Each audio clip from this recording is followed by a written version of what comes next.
Macmillan Audio presents The Ultimate Hidden Truth of the World by David Graeber. Edited and introduced by Nika Dubrovsky. Forward by Rebecca Solnit. Read by Jacques Servin and Savitri D.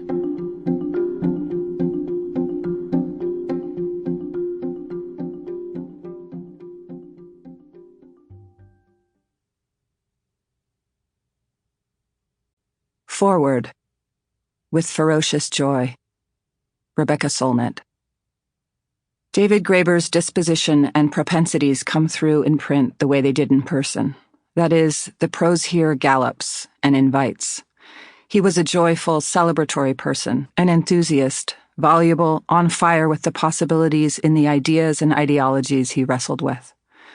Every time we met, from New Haven in the early 2000s to London a few years before his death, he was essentially the same, beaming, rumpled, with the restless energy that seemed to echo the constant motion of his mind, words tumbling out as though they were, in their unstoppable abundance, overflowing. But he was also much respected in activist circles for being a good listener, and his radical egalitarianism was lived out in how he related to the people around him. He was always an anthropologist. After doing field work among traditional peoples in Madagascar, he just never stopped, turning his focus to his own society.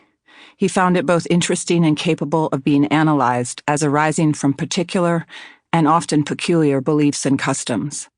Essays such as Dead Zones of the Imagination, on violence, bureaucracy, and interpretive labor, and his book Bullshit Jobs, came from using the equipment of an anthropologist on stuff usually regarded as boring, or not regarded at all. The function and impact of bureaucracy.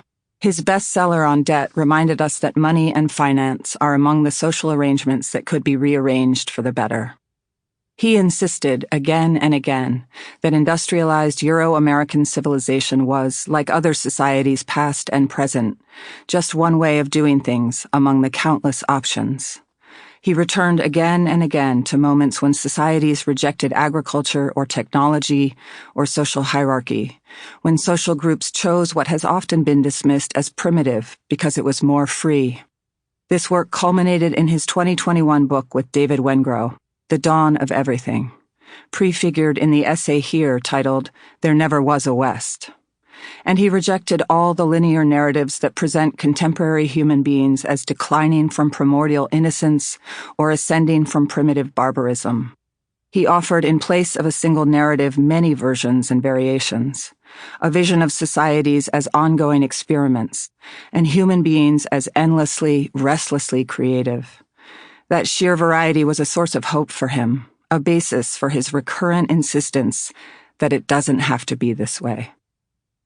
As Marcus Rediker wrote in his review of David's posthumous book, Pirate Enlightenment, everything Graeber wrote was simultaneously a genealogy of the present and an account of what a just society might look like. He was, as seen throughout these essays and in all his books, concerned about inequality of all kinds, often including gender inequality in this society and others, and the violence that enforces inequality and unfreedom, and how they might be delegitimized, and where and when societies might have escaped them. He focused, in short, on freedom and its impediments. He was often credited with coining the phrase, "We are the 99%, but he insisted on paring his credit down to having contributed the 99% part to what became an Occupy Wall Street slogan so compelling that the 1% remains a widely used description of the uppermost elite. The 99% is itself a hopeful phrase in opposition to the old layer cake description of the working, middle, and upper classes. It's an assertion that the great majority of us are working and often financially struggling or precarious, that most of us have a lot in common and a lot of reasons to oppose the super-rich.